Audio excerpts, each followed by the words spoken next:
Welcome to another episode of the CarryTrainer Higher Line podcast.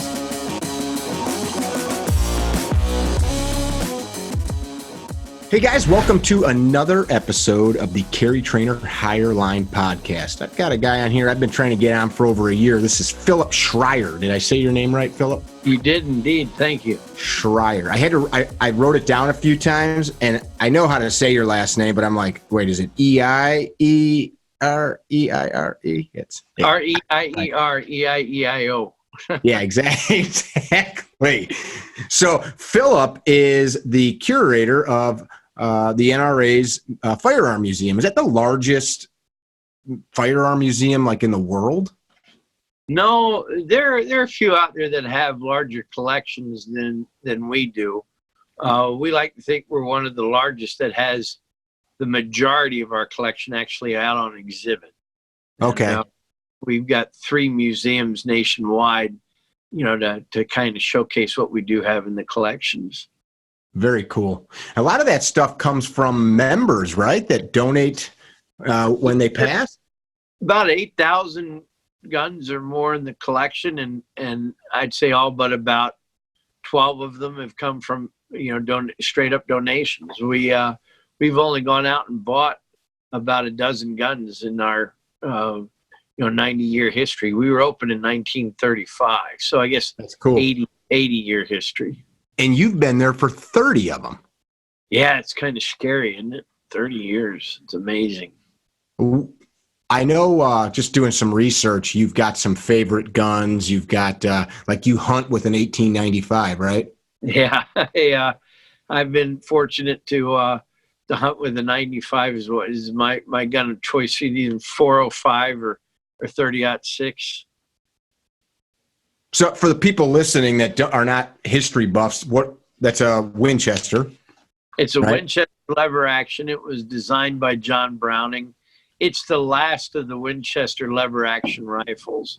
And it was a personal favorite of Theodore Roosevelt's. And he took it on his African and Brazilian safaris. So I figure if it was good enough for Theodore, it'll work for me. And it has. I actually used his son, General Theodore Roosevelt's 95 to take a black bear down in North Carolina with. Now I gotta ask. So how did you get your hands on General Theodore Roosevelt's weapon? Well, I had a display set up at the Baltimore Antique Arms Show, which is one of the great arms shows in the entire country, and so I had a display from the museum of 2 Roosevelt 95 Winchesters. And a gentleman came up and offered that he had a Roosevelt Winchester himself. And I thought I knew where all of them were and what their serial numbers were. And he told me about his, and I was like, doesn't sound right. It sounds like a pretty late manufactured gun, long after Theodore died in 1919. And he said, no, this is General Theodore Roosevelt's gun. So after about a 6-7 hour marathon trading and haggling deal, I traded some of my prized possessions for his Roosevelt gun. Now it's my prized possession. That's cool. A lot of people probably don't know he died during World War II, didn't he? Yeah, he died on July 12, 1944. The Khartoum Peninsula, just a little over a month after D-Day. Yeah. And he personally led the 4th Division ashore on Utah Beach and earned the Medal of Honor that day on June 6, 1944. That's a super cool story. The first time I read that, I immediately thought so much for the notion of silver spoon privilege. I mean, his father was one of the greatest presidents, and there he was storming the beach. And he wasn't a young man then either. No, he wasn't. In fact, his cousin Franklin kind of dealt him a dirty trick. He forbid the news to carry any information about it. They didn't want anybody to. Sorry about that. Okay. They didn't want anybody to know where he was or what he was doing because, according to Roosevelt, he didn't want him to be jeopardized for being a potential kidnapping target or something like that. So they banned any mention of him in the press. Most of the family, though, believes that FDR did that to keep him out of the limelight because he was a potential candidate against him for public office. Son of a buck.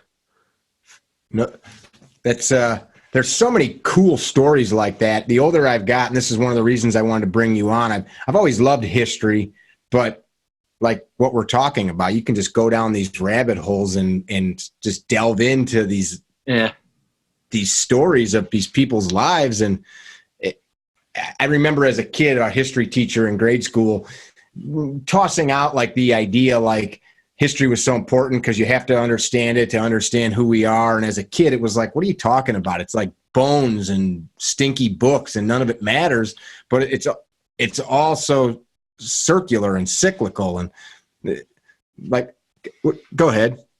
No, you're right. You're absolutely right. It's interesting. Like I've got talking to a family member of mine that's, you and I probably share a lot of political views, and a family member of mine is like the polar opposite. And there's two cousins, and I'm sure I remember reading about General Roosevelt at a World War I memorial, and the gentleman that was giving the commencement speech was fearful, and because he had to talk to all these mothers. It was a memorial of mothers who lost their sons. And Gold Star mothers, yeah. And he was scared to give the speech. And so the general put his hands on him and gave him this, like chin up, go get to it. You're here scared to talk to some women. All their sons are in the dirt, go talk. And like those kinds of stories are often just lost to history. Yeah, he doesn't get a lot of credit for what he deserved. He helped found the American Legion as well. In fact, he asked Didn't know that. Yeah, he wanted them to keep his name off the headlines about it because he didn't want it to become politicized. He felt he could reach. He didn't. As Ronald Reagan was fond of saying, it doesn't. There's no limit to what you can do as long as you don't care for who takes the credit. And that was T.R. Jr. all the way. I like that. That was a cool quote. I've never heard that. I like that. So you took his gun and went and shot a black bear. That's a pretty special memory. Yeah, black bear. I think I've got an 8-point buck in Texas with it. And, what's it chambered in? 405. What is to knock the black bear down? Say that again. It took a lot to knock the black bear down. It was he weighed 405 pounds, and the caliber was 405. Wow. What's the ballistics on that? I'm not familiar with that cartridge. Boy, I don't either. Ballistics is not one of my strong suits. What kind of bullet weight? Oh, that's 400 grains plus, I think. A monster. Okay. How fast is it? Big slug. I don't. If I had a box of it here next to me, I could tell you. I'm gonna look that stuff up just so I know. So you've had a couple different gigs. You're a writer, and you went to work 30 years ago for NRA, running the museum or working in the museum. Just talk a little bit about that. I'm sorry? I said just talk a little bit about that. Your work there. Well, I was very fortunate. I have a great story to tell. I was working at a scout camp here in Virginia, down in the Shenandoah Valley during the summers. Me and a number of my friends really enjoyed working at the scout camp. And during the off season, we went to college, had part-time jobs. I graduated college and started looking for a full-time job, and had been dropping my resume off at the NRA headquarters down at Rhode Island Avenue for a number of summers. I would go in there and ask them for, some of their range safety posters to put up at the rifle range at the summer camp I worked at. And every year I'd go in and talk to the director of education and training and visit and then head off to camp for the summer. And one summer they were getting ready to film the movie Gettysburg. And Oh, I had read for Ron Maxwell twice for the part in the film of Walter Taylor's Lee's Aid. And it was going to be pretty good money, like maybe $100 a day for the course of 2.5 months. And I got a phone call. I was working part-time at a cigar store. And I got a phone call from the director of education and training offering me a job at the museum just on the weekend, 6 hours a day, 2 days a week, part-time. And it was basically opening and closing the doors and running, anybody that wanted to buy anything in the gift shop. And my buddy Mark was working with me at the cigar store.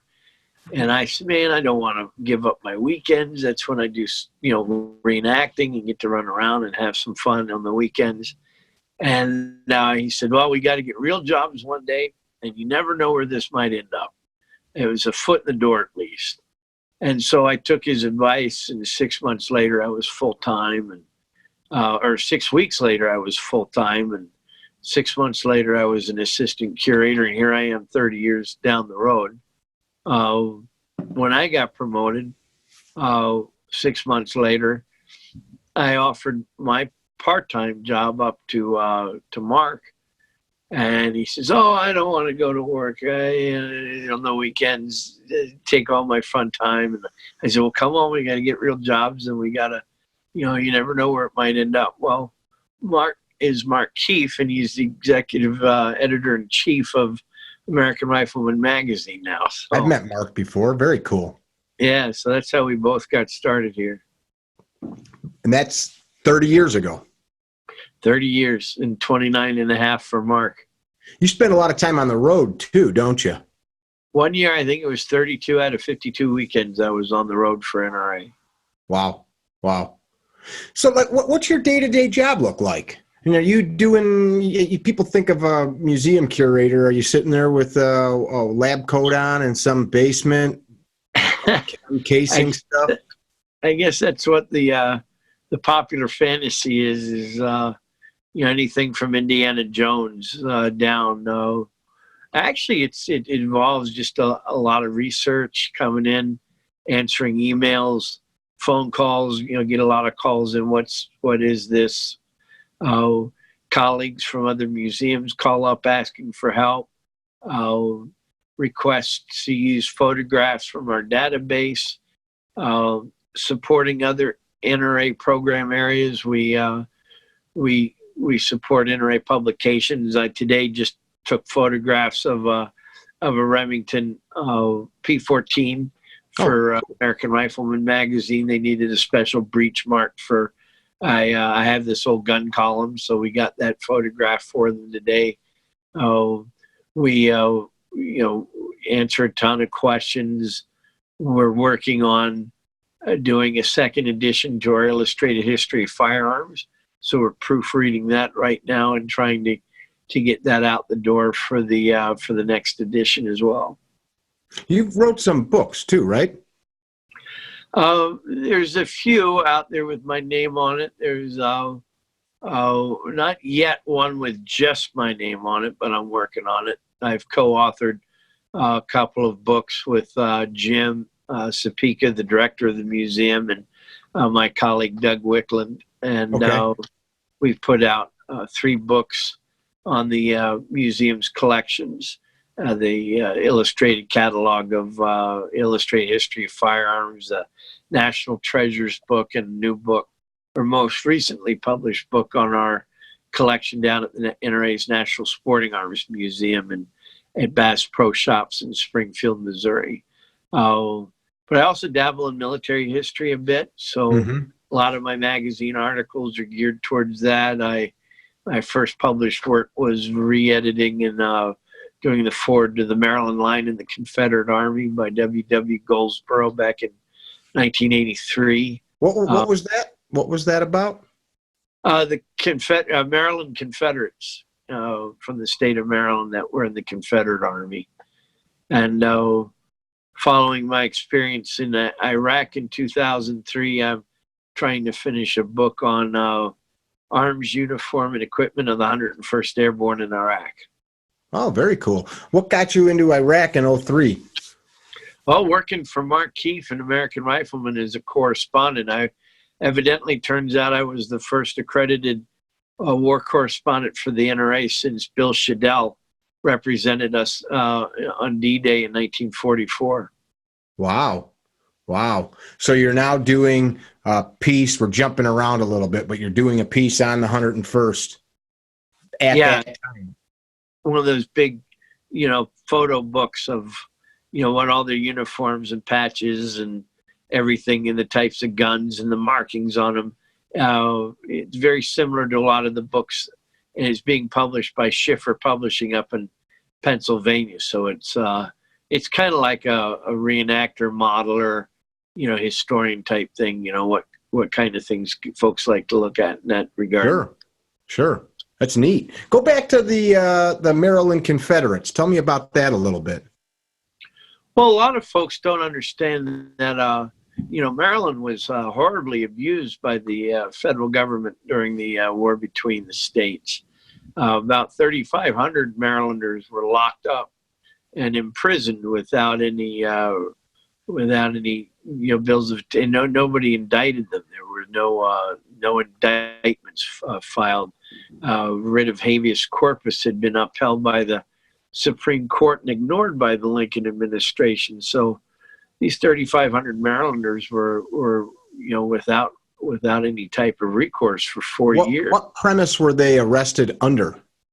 Well, anything really. The state of Maryland was put under martial law, which a lot of constitutional scholars would have trouble, justifying. The state capital was forcibly moved from Annapolis over towards Hagerstown. And it was, from what I've read or understand, a lot of folks, it was just vendetta time. If your neighbors had irritated you, you could complain that they were, Confederate sympathizers, and they'd disappear in the middle of the night. Wow.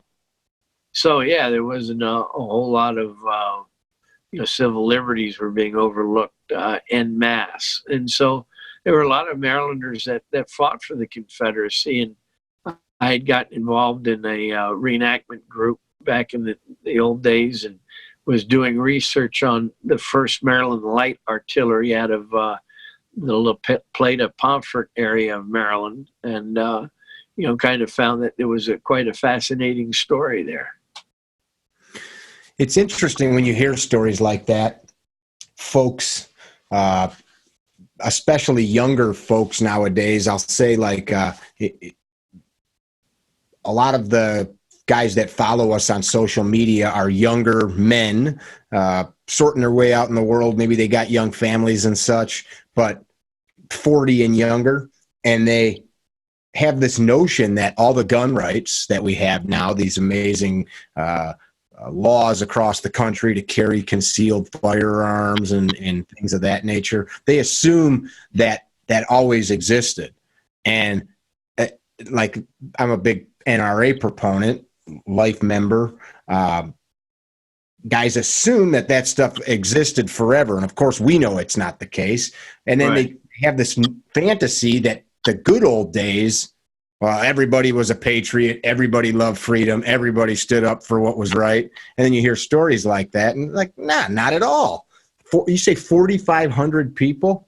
3,500, yeah. 3,500 people falsely imprisoned. So what, after the war was done, they just let them all go?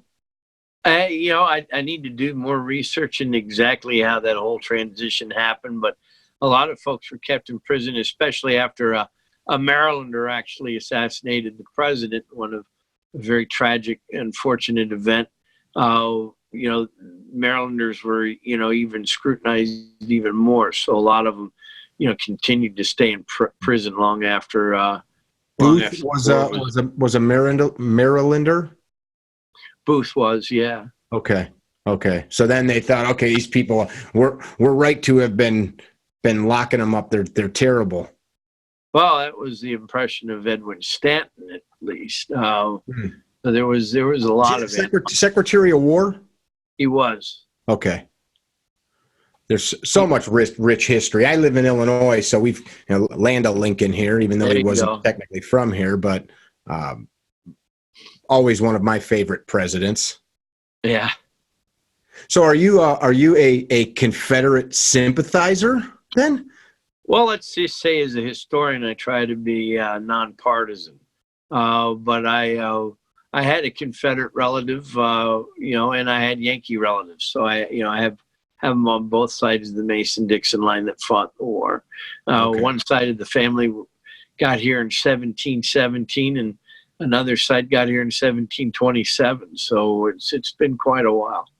My ancestors weren't here yet by then, so I don't know. We were over fixing stuff for the Archduke in Austria. There you go. Yeah. Yeah. So your time with the museum, you also do the historical reenactments. I see from time to time you post pictures in various different time. What am I trying to say here? Uniforms from different time. Sure. Yes. Is that stuff from the museum? Is this your own personal collection? Oh no, it's all my personal stuff. Okay. Called living history programs, and I do those on my own time, my own dime.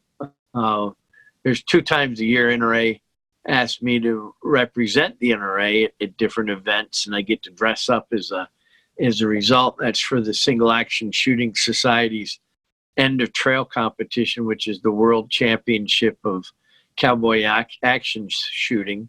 And that's in Edgewood, Mexico. We have a pop-up museum that we put out there for about 10 days a year. And then at the North-South Skirmish Association events in Fort Shenandoah here in Virginia for about 5 days each, twice a year.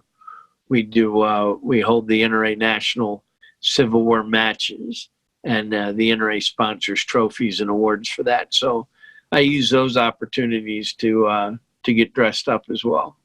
What's your favorite period? Boy, I tell you, if I had to go back in time and just live in a period. I was about to ask you if you had the opportunity. If I told you I had a time machine, where would you go? I'd probably like to go to the 30s. Be young adult in the 30s, and the Art Deco style, the fashion, the fedoras and pinstripes and double breast was legal again, which was kind of cool. Yeah. Not that I drink that much, but certainly the 1939 was the best year in history for motion pictures. So it was kind of a golden age right there before the Second World War started. You had real heroes to look up to. I mean, George Patton and Theodore Roosevelt Jr. and others. There were some real dynamic folks. Still, I mean, just to have been around, to hear Churchill speak. I feel fortunate I was alive for a couple of years while he was alive. So that's kind of neat that our timelines overlap, but I would have loved to have actually met Churchill. That would have. What year did he pass? I think it was 64. Okay. I'd have to look it up real quick, but I think that was when it was. So a couple points just popped in my head. The golden age of motion pictures, that was for the viewers and the picture houses, but not the actors getting paid nothing.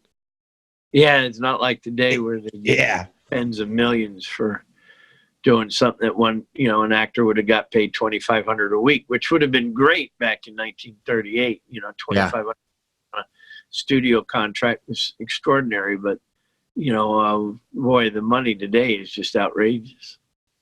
But it's the way it works. Yeah. That's the What do you like about Churchill?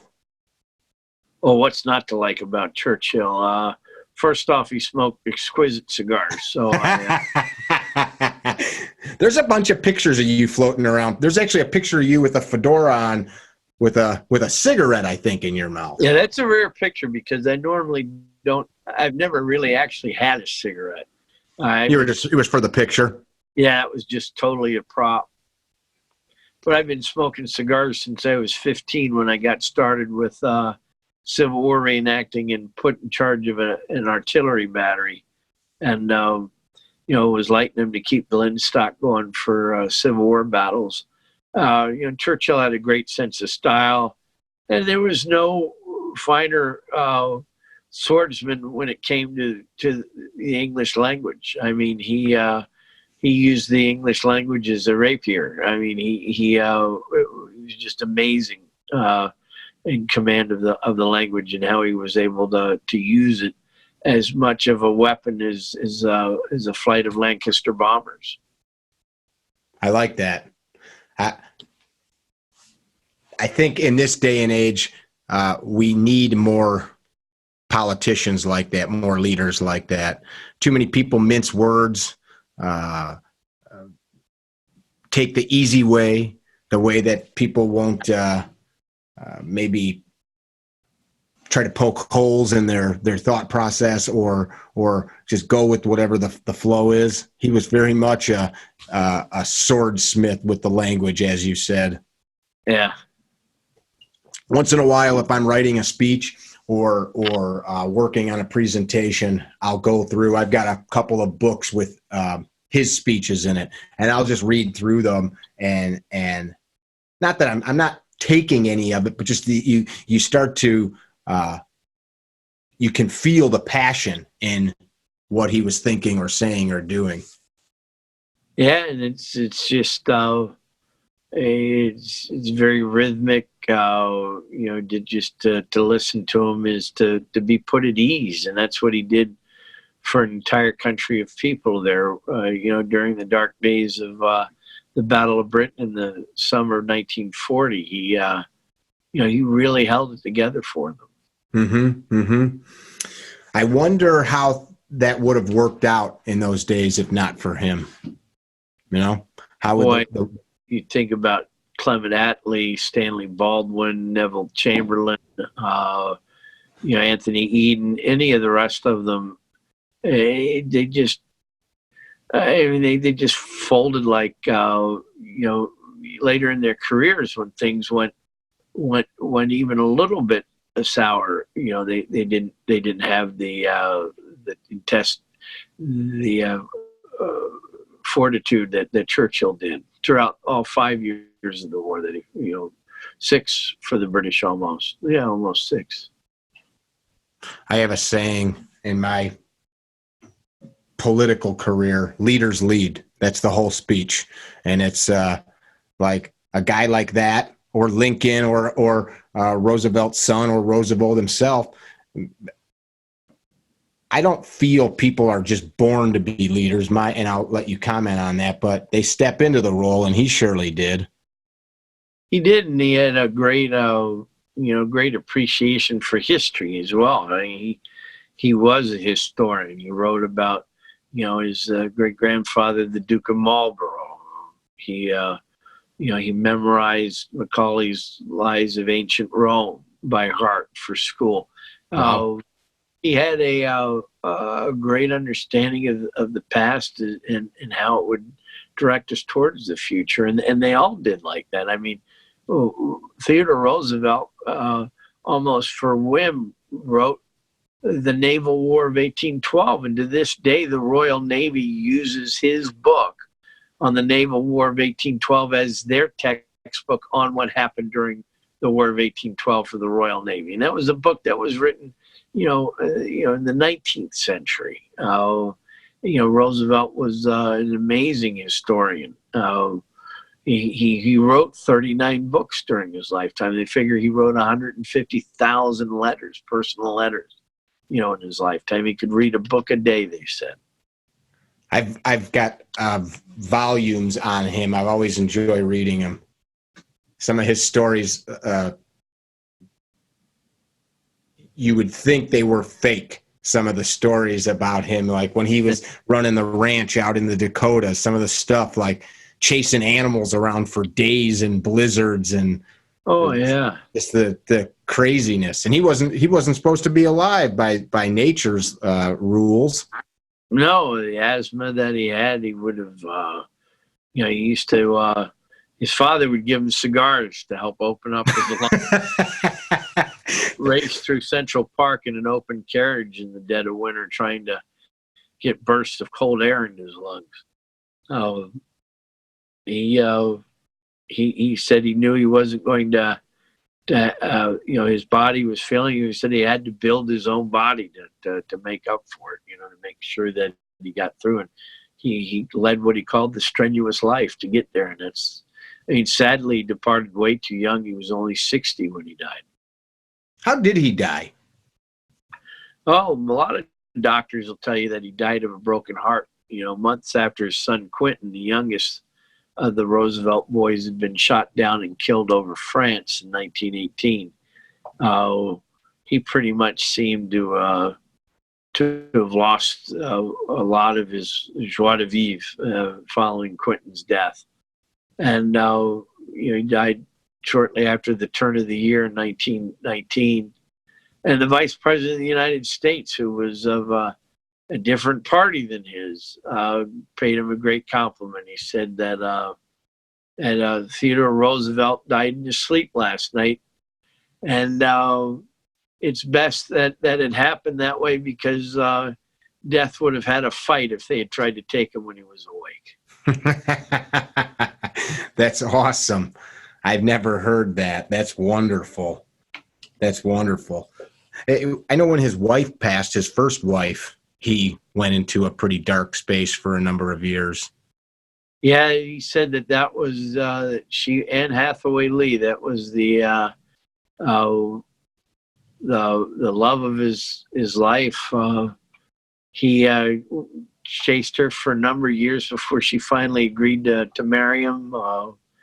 And she died the same day that his mother passed away. At his home in New York. He'd taken the train from Albany, where he'd been a state assemblyman, and raced home. His wife had just given birth prior to his first child, Alice, and found out his mother passed away early in the afternoon, and then his wife died of Bright's disease, later that evening, and all on the 14th of February on Valentine's Day. His sister raised his daughter for a number of years, right? Yeah, Corinne raised Alice for a number of years, and then when he remarried a childhood friend who everybody had assumed that Roosevelt was going to marry her anyway. Edith Carroll. That they got back together. There had been some falling out, which still nobody to this day knows what that was over. But he married her in London, and together they had Ted and Kermit, and Archie and Quentin, and Grace, and that was the six of them. She made sure that Alice came back into the fold once she married Theodore. So he brought in, and they always had an odd relationship. That historians like Morse and others love to explore. I got to meet Alice and spent about 90 minutes talking to her one time, about a year or two before she passed away, and she was an amazingly interesting person. That's neat. That's neat. How did you get to meet her? Well, it was purely by luck and chance. We were down at the Shoreham Hotel here in Washington, D.C. at the Georgetown University was sponsoring a Model United Nations conference, and I had stepped out. I was in high school and had walked up Connecticut Avenue to grab a soda, and she was there at the soda fountain, just having and she looked like somebody that was in my grandmother's age and group, and I started talking to her, see if she knew my grandparents, and because I don't know how we started talking, but she said she had been living in D.C. since the early 1900s, which was, of course, he moved to D.C. earlier than that when he was Assistant Secretary of the Navy in 1898, and she didn't know my grandparents, but she turned out to be about 20 years older than them, although she didn't look older than them. So she was in like her 90s then, probably. Yes. It was right before she passed. This was 1977. And she told me about how she stayed fit by doing yoga. And she could put her legs behind her head. And she wanted to know if I wanted to see a demonstration of that. I thought, here's the daughter of the President of the United States wanting to put her head, legs behind her head in a public place. I thought if she snaps in half and breaks, I'll be remembered forever as breaking Theodore Roosevelt's daughter, and I thought, this is not how I want to be remembered. So I demurred and said, no, that was okay, maybe another time. And her daughter, Joanna, came by. She called her the warden at one point and said, she collected her to go up to their house in apartment in Woodley Park. And what I didn't realize at the time, and wouldn't appreciate till many years later, was that that was Joanna Sturm. Alice's daughter had married Alex Sturm, who was the partner in Sturm Ruger and Company, and their daughter Joanna was the daughter of and the heiress to the Ruger partnership there, and had been her grandmother's caretaker in the last years of her life. That's super interesting. I had Michael Bain on a couple months back. He's great. Michael. And one of the things I love that the way he communicates with people is he just says, tell me a story. Tell me, and like what you just said, like that's a story that all the people listening would have never, ever, ever heard unless we had this discussion. And what a cool, little snippet of a day in Washington 30 plus years ago, 40 plus years ago. Yeah. That's super cool. The misconception, I think, nowadays is people forget that so many of the leaders like that, while Roosevelt came from money and had some wealth, he worked his tail off. Well, yeah, he was, he was a perpetual motion machine. He did more in 60 years than most people could do in 120 if they were given that long to live. Mm-hmm. Writing 39 books. I doubt most people have read 39 books. Mm-hmm. It's just absolutely amazing at what he accomplished. He found the headwaters of the Amazon. He hunted in Africa for a year. He represented the United States at the funeral of Edward VII. Met with the Kaiser in Germany and gave him pointers on German army maneuvers. Charged San Juan Hill and earned the Medal of Honor. There are only two father and son teams that have earned the Medal of Honor in our national history, and the Roosevelts were one of them. Who's the other? The MacArthurs, Arthur and Douglas. Did not know that. That's very interesting. So, yeah. You're this is I don't want to oversimplify the question, but I'm sure you could talk about it for a year. Talk about colonial America a little bit, about the founders, about what life looked like at that time, why we ended up getting together and drafting a declaration. And I don't just pontificate on that for a minute. Well, we talk a great deal about the founding of the country and the history thereof. You look at any of the drawings of Jamestown or Plymouth colony, and you see pilgrims or early colonists, and there's always somebody with a firearm close at hand. Mm-hmm. They didn't settle this whole continent with broomsticks and good wishes. The firearms played an important part in that, and more of an important part than I think most people are willing to realize. We talk about the Midnight Ride of Paul Revere. We've all heard the poem and thought about Can you recite the poem from memory? No, I can't. I never could with that. I did have to memorized something rather long for history class once, but not that. But you one if by land and two if by sea, and it's a great visual for the imagination, and the shot heard round the world at Lexington Green on the 19th of April. And my question as a kid was, well, why were they there though? What was the point? Why were they coming? What were they coming after? Because it wasn't necessarily the British are coming. I mean, we were the British. Yeah. So what was the point behind that phrase? And where were they going and why? And, the deal was that General Gage had issued Major Pitcairn's specific instructions to go forth from this place, Cambridge, via the Post Road to Lexington and Concord, via land or by boat, depending on what you think is more practical. That was the one if by land, two if by sea deal.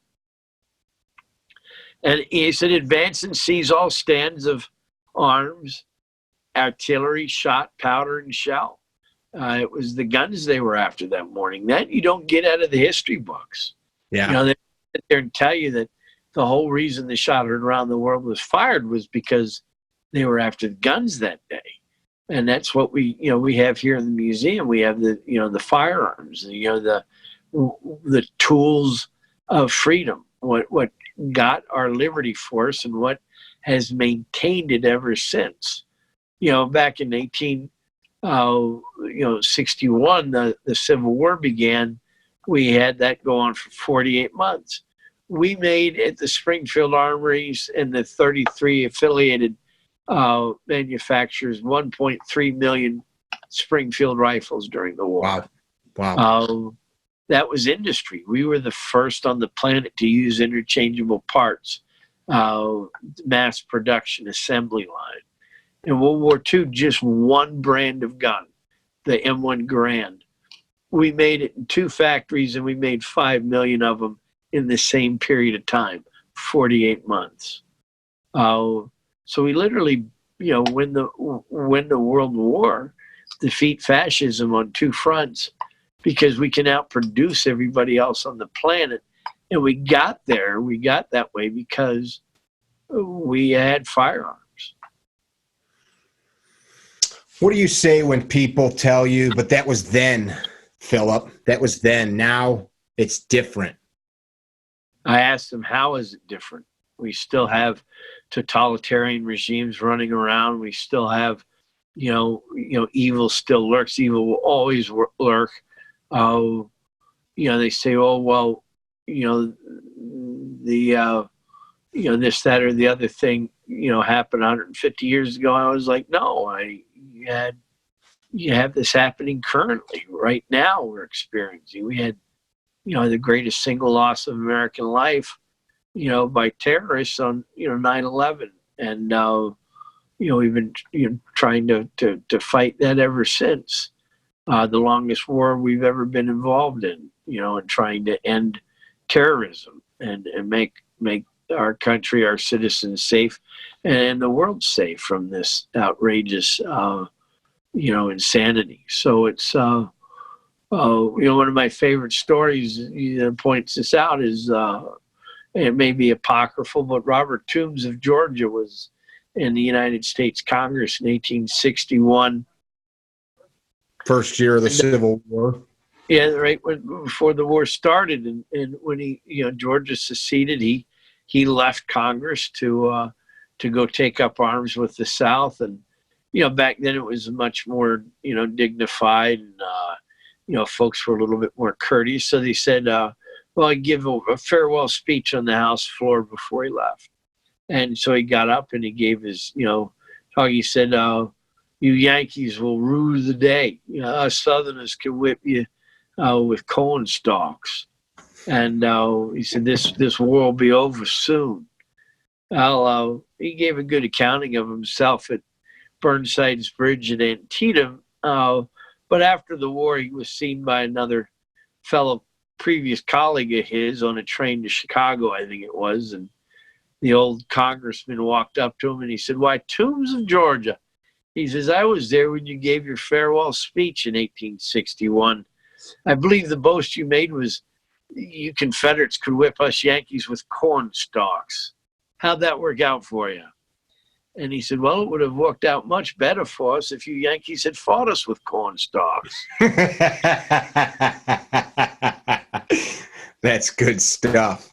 So the wars don't get won with corn stalks. You know, you need shooting iron to get this to happen. And we purchased our freedom dearly, you know, with muskets at Concord and Lexington, and we've struggled to maintain it ever since.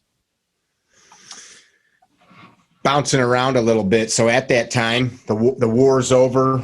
Well, I think I am constantly challenging young people to study American history beyond their high school civics class. We're going years into the future, and we've got these rival factions saying we need a constitution, we don't need a constitution, the Federalists and the Anti-Federalists. What's your thoughts on that? Where would you have been? What side of the fence would you have been, and why? Oh, well, you know, personally, no reflection on my my employers here, but you know, much a personal question. I like Thomas Jefferson. I am an anti-federalist. I believe strongly in the 10th Amendment to the Constitution, where all powers not specifically enumerated in the federal government are reserved to the states. So I, and you know, it's not a Republican-Democrat thing. It's a, you know, it's a thing that just makes sense. I mean, even John F. Kennedy, who was a Democrat, held a white tie dinner at the White House, honoring all the Nobel laureates that were still alive in the country, and invited them all over for dinner, and big formal reception and state dinner in the White House. And he lifted a glass and toast to them all. And he said, "Never in the history of this house has so much knowledge and intelligence been gathered under one roof at one time, with the exception of the night that Thomas Jefferson dined here alone." That's cool. That's cool. So, I mean, even both sides of the aisle recognize Jefferson as being, you know, truly not only one of the fathers of the country, but one of the most, you know, brilliant people that has ever led us. And, you know, I would certainly put Jefferson and Theodore Roosevelt at the top of my list of favorite chief executives. How do you, as a modern thinker, and I have my viewpoints, how do you, as a modern thinker, reconcile Jefferson's writings and ideas on freedom, but then he was a slaveholder and you know, did so many things that went against his professed teachings? It seemed to be a juxtaposition, is I guess the question. You know, I haven't really looked into it that much to determine, you know, where he was on a lot of issues. I just know that I appreciate the man for writing, you know, the documents that this country's founded on. I also know that he was a wonderful gun collector. He literally loved to collect firearms. I didn't know that. Yeah, there was a set of guns that he and a friend of his had gotten from somebody else. And if I remember the story right, it was a cased set of guns. And the case set was broken up. Jefferson got one gun and his buddy got the other. And it was one of those things where Jefferson literally pined for it for decades. And when his buddy died, he was found that it was he was left 10 guineas or something like that from his estate. And Jefferson immediately writes the executor of his friend's estate and says, you know, keep the 10 guineas. I want this gun back. That's what I want. That's funny. He was an avid collector. My question about the juxtaposition, it wasn't a baited question, because I just am constantly thinking that it's we can't judge people's actions through what we know today. Well, I think that's a mistake that historians make time and time again, is to look with our eyes back at what was status quo or common then, and considered immoral and wrong today. Not to say that it wasn't, it just wasn't interpreted as such at the time. There's an organization out there right now that would like to see us free all animals and pets, make Sure. let, and are we going to be condemned by our grandchildren generations from now because I had a pet dog? Like they're so easy to do about any number of issues. I mean, I'm not talking about bondage or anything like that, indentured servitude. There's a host of things that are that we look, and as we've evolved, we understand differently. But who's not to say that one day we too will be judged? Sure. Well, hell, in my own lifetime, I know I can look back at my own decisions, the stuff I did as a younger man. I can't believe I thought that or did that, or what was I thinking? For sure. Right. Yeah. Let alone allowing hundreds of years to pass. Yeah, it's in not being able to, no judge in the world's going to let, testimony be given without the ability to cross-examine. So, when you don't have the ability to speak up or to defend yourself, it's a little one-sided there. Just was doing some reading recently on Jefferson and Adams, their relationship. Right. Talk a little bit about that. Well, they certainly saw things differently. I mean, they were the antithesis of Federalist and Anti-Federalist. Adams tried to pack the Supreme Court before he left, and Jefferson spent the rest of his tenure trying to undo that. And Adams put in John Marshall as Supreme Court Chief Justice. Then it was Marshall's early decisions on the high bench that went more towards the Federalist point of view than the states' rights or state sovereignty point of view, which you might say could have clearly led to the beginning of the war between the states, or the Civil War. Kind of started between the two of them as to what part of the one says, if the Constitution doesn't say we can't do it, then we can. The other says no. If the Constitution doesn't specifically allow you to do it, then you can't do it at all. Yeah.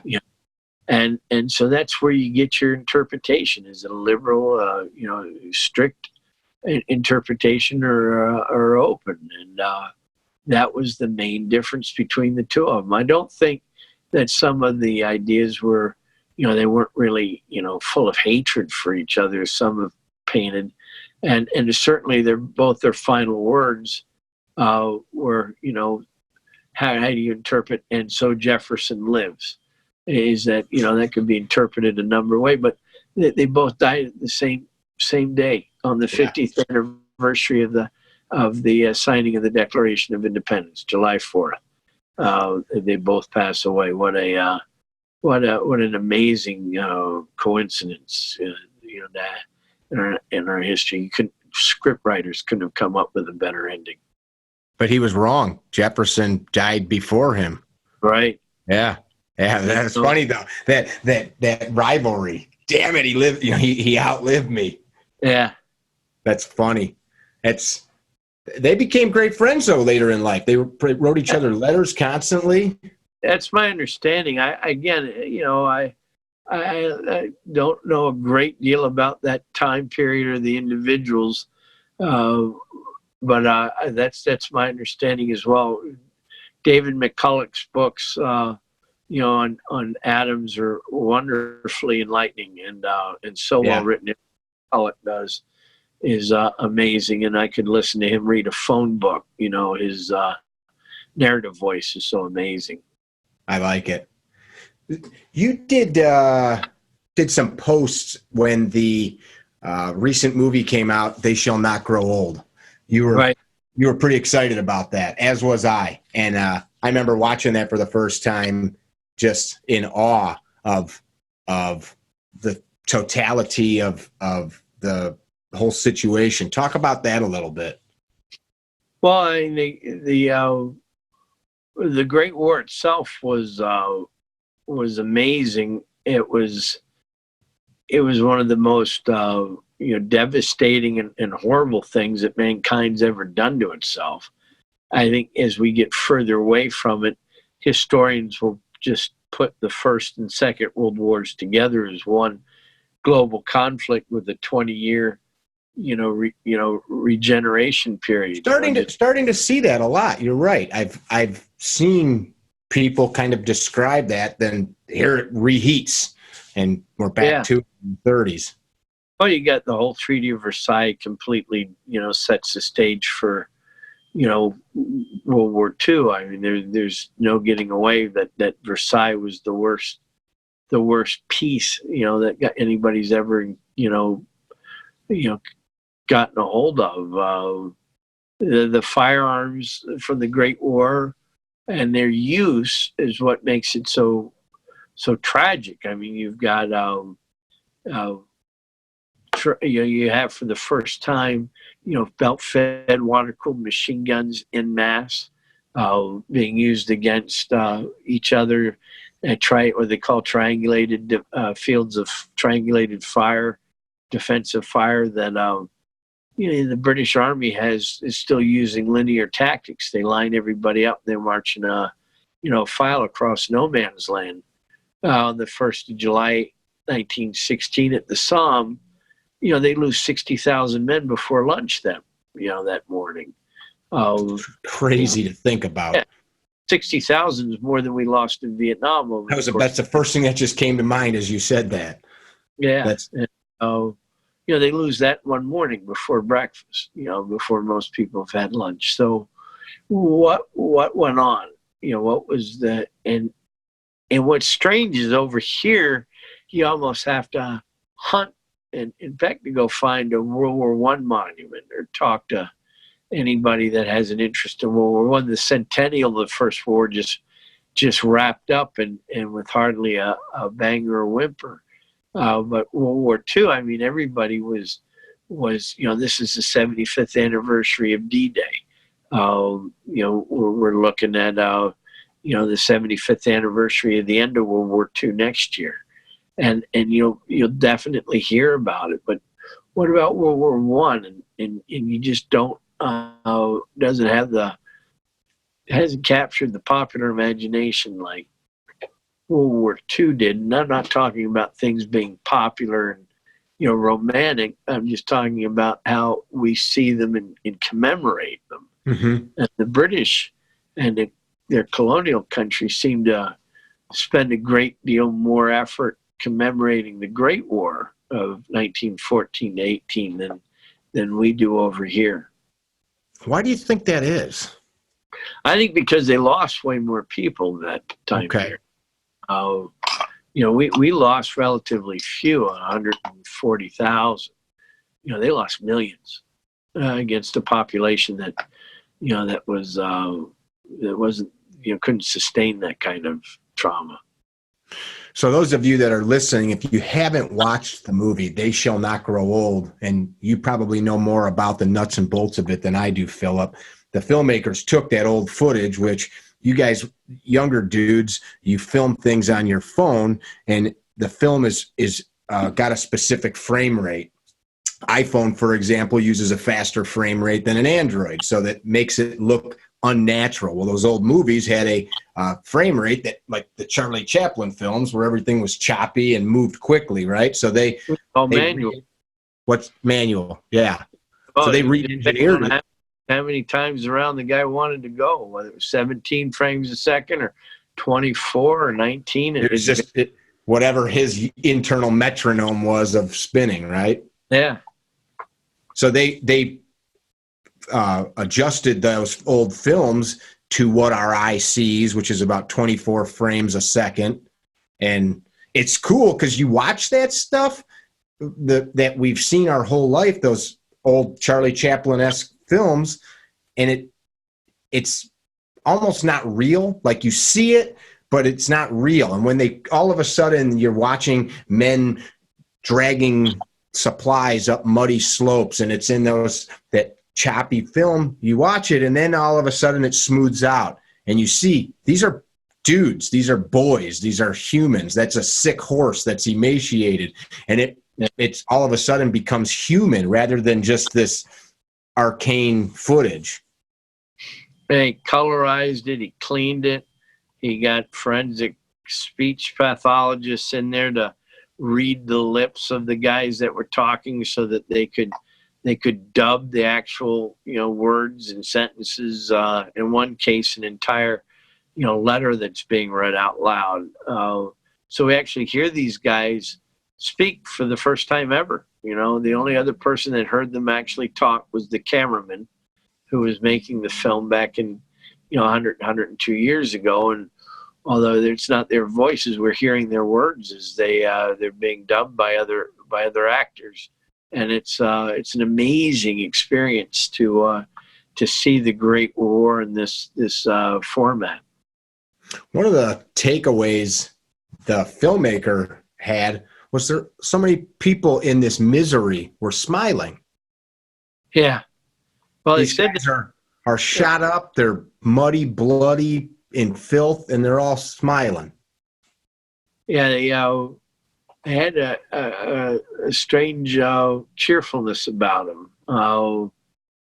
In fact, Peter Jackson, the Lord of the Rings trilogies and numerous other films, he was the spearhead behind this, the guy that made this happen, the director. And, he said that when you realize that this is the first time that most of these guys ever saw a motion picture camera. They never really seen a motion picture camera. It was a new novelty to them out there, and just as much as the airplane would have been. Interesting. We take so much stuff for granted. Oh yeah, today you can't. As Mark Twain would say, you can't swing a dead cat without hitting somebody that's filming it. It's up on YouTube or Facebook before you've actually finished saying what you wanted to get said.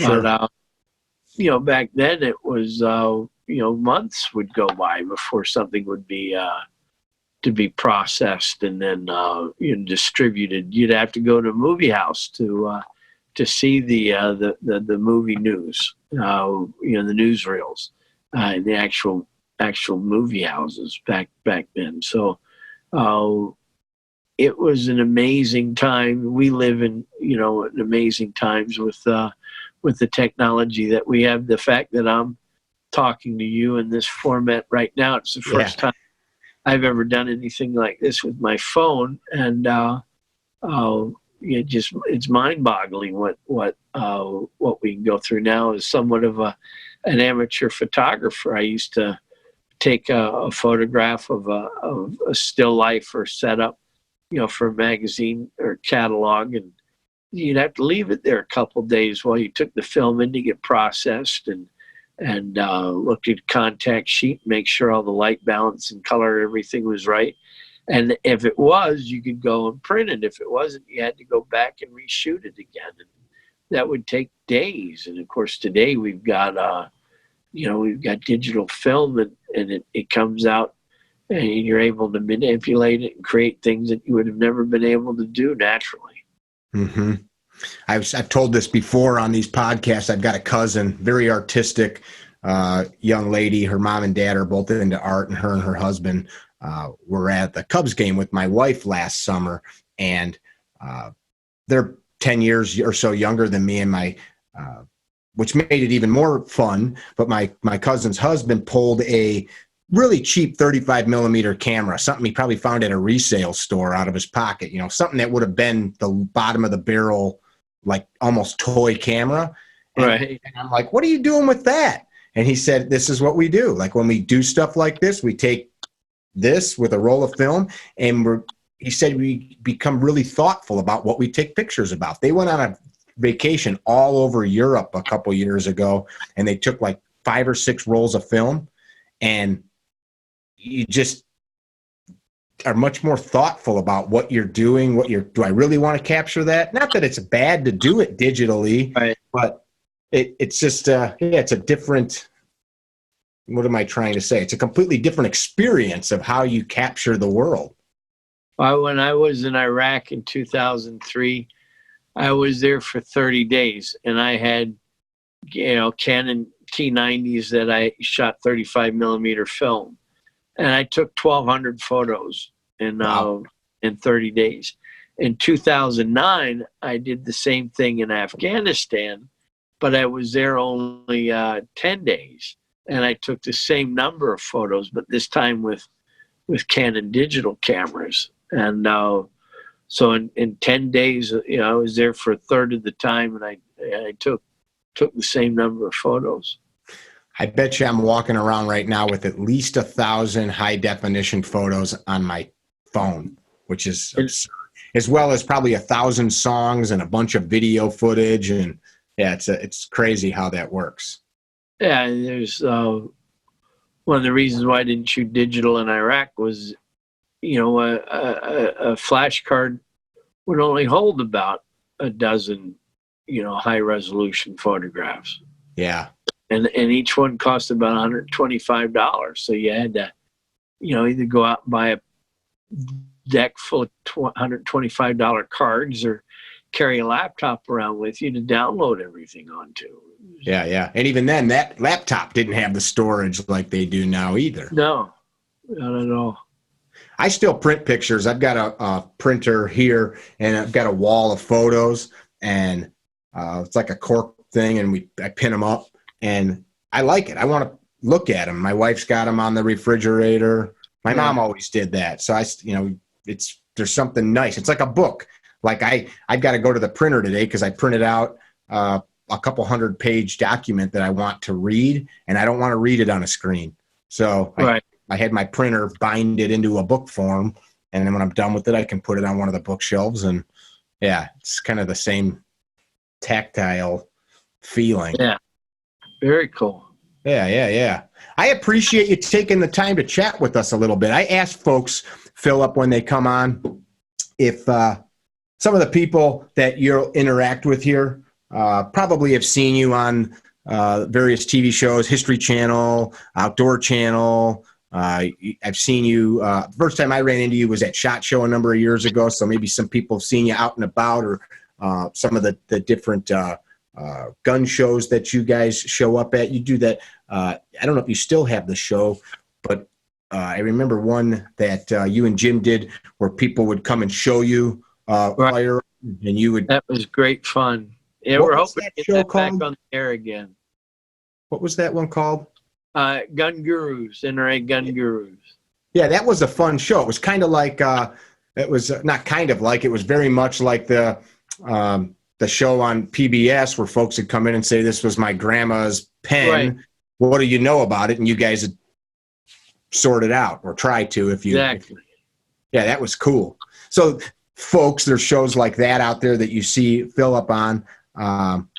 But if they never get to see you again, this is the question I ask folks from time to time. What would you pass on to them? What would you pass on to the people listening or watching that you've learned in your time here on Earth, that you've learned with all the research that you've done, all of your history buffing? What to pass on? Just appreciate each day and remember where it came from. Who came before you. One of the things that I find most disturbing about this generation is their willingness to think that they're the best and the brightest that ever got, that ever were born on Earth. And I'm thinking everything you enjoy right now, everything that you are profiting by the use of, somebody older than you, designed and built that. How dare we become more arrogant to think that we're smarter than the people that built the Brooklyn Bridge, or the first semiconductor, the Pentium chip. these things were not done by 18-year-olds last week. They were done, time and time again. The 50th anniversary of the moon landing. I remember, it's one of the first things I remember where I can say, okay, I know exactly where I was when Walter Cronkite announced Armstrong is on the moon. And I know exactly where I was and what I was doing. And as we reflect back on that amazing journey of Apollo 11 50 years ago and think, wow, I mean, truly, they went into the unknown. I mean, they did not know what was, how to do any of that stuff when they started trying to get it done. And President Kennedy put a 10-year, not even 10 years, by the end of this decade,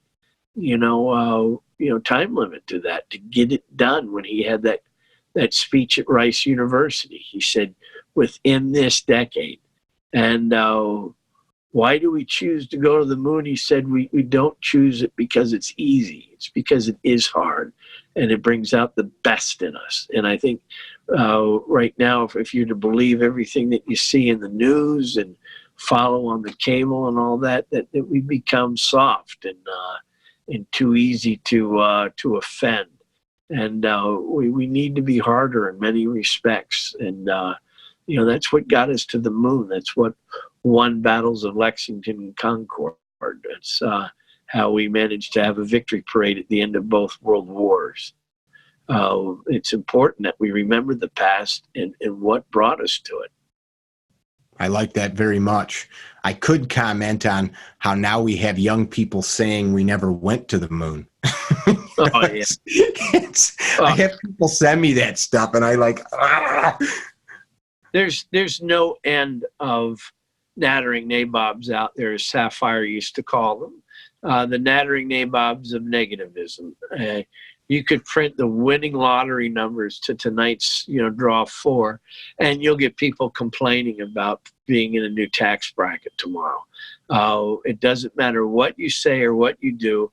There's a nattering nabob out there to shoot you down, to complain, to be offended, to whatever. And it's just because they want their voice heard too. And I think voices and opinions are a lot like certain parts of the anatomy, that everybody's got one and most of them stink. And I'm not really interested in what the man on the street has to say or think about anything. I've got enough problems getting through my own life than to have to deal with his nonsense and the fact that they want to take issue, with whatever comes along down the street. So I like live that. and let live, but I'm going to get through it my own way. I like that. What you just said about Kennedy, how true that was. And if we think about that, all the amazing things that came out of the space race, textiles, electronics, navigation, aviation, so much science.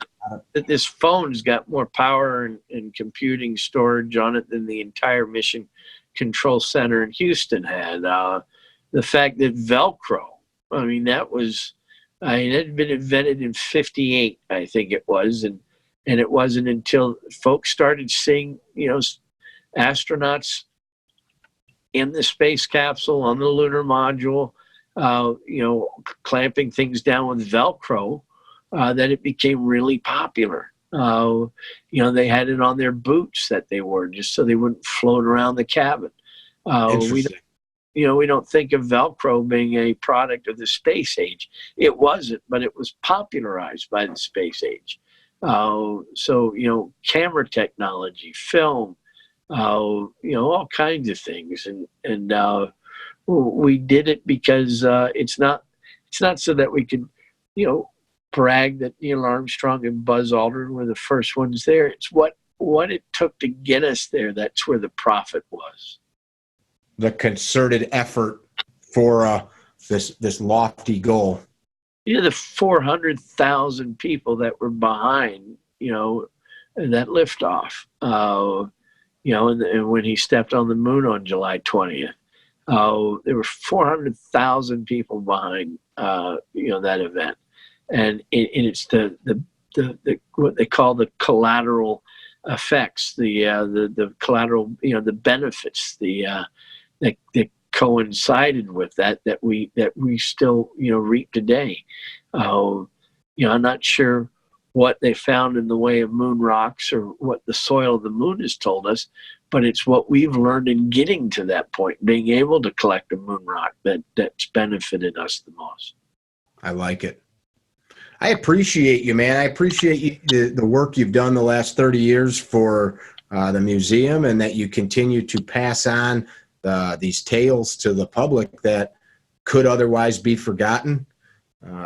It's a labor of love for you, but it's a very necessary proliferation of our liberty in my estimation. So thank you for that, and I appreciate your time.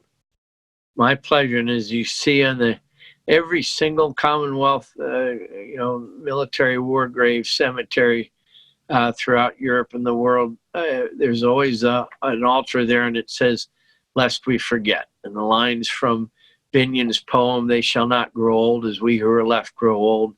Age shall not weary them, nor the years condemn. But at the going down of the sun and in the morning, we will remember them, lest we forget." So that's the important part of history. We got to keep remembering. I dig it, man. I appreciate you. You folks listening, I hope that as you listen and heard some of our meandering conversation and stories, you took something away that maybe sparked you to want to go pick up a history book. I challenge you, when you read and when you research, to judge where you're reading it from, where that information was curated, or who it was curated by, because there's a lot of stuff out there that is biased, unfactual, and has been drafted or filmed to further somebody's personal agenda. So be careful of what you look at and cross-reference. There's tons of stuff out there for you to cross-reference it by. Anything to add on that? I agree wholeheartedly. It seems too often, especially like with Facebook now, people will forward stuff. Look at this. And like the website, you can see the website is like worldtruthorganization.com. And it's, some quack just putting his ideologies out there. There's no end to it. Anybody can say anything they want. Back in the day, you wanted to publish a book, it had to go through a series of editors. It had to be deemed worthy of being printed to begin with. Not anybody could just go out and get a book printed. If you want. Today, doesn't matter what you want to say. It can be put up on Amazon and sold within the hour, printed and sold that day, next day delivery. And doesn't have to be truthful. There's no editorial process. There's nobody to fact check anymore except yourself and your ultimate responsibility. Which is ultimate freedom. Yeah. It is ultimate freedom. We just need to be careful of what we allow in. I had a discussion with a family member recently that was kind of on this topic, and we choose what we read, what we listen to, what we eat, who we hang out with, and that's the beauty of this country. Yeah. On that big yawn, I'm going to cut you free. Sorry. You got some lunch probably to eat. You guys, I appreciate you. Follow Phillip online. Check his stuff out and share it. If you guys have any questions on any of this, you know how to get a hold of us through CarryTrainer.com. Pass this stuff on. Share it on your social media. If you're listening on YouTube, hit that little bell and subscribe and get updates on more of these Higher Line podcasts. Appreciate what you guys do. Be good. Thank you very much. Yes, sir.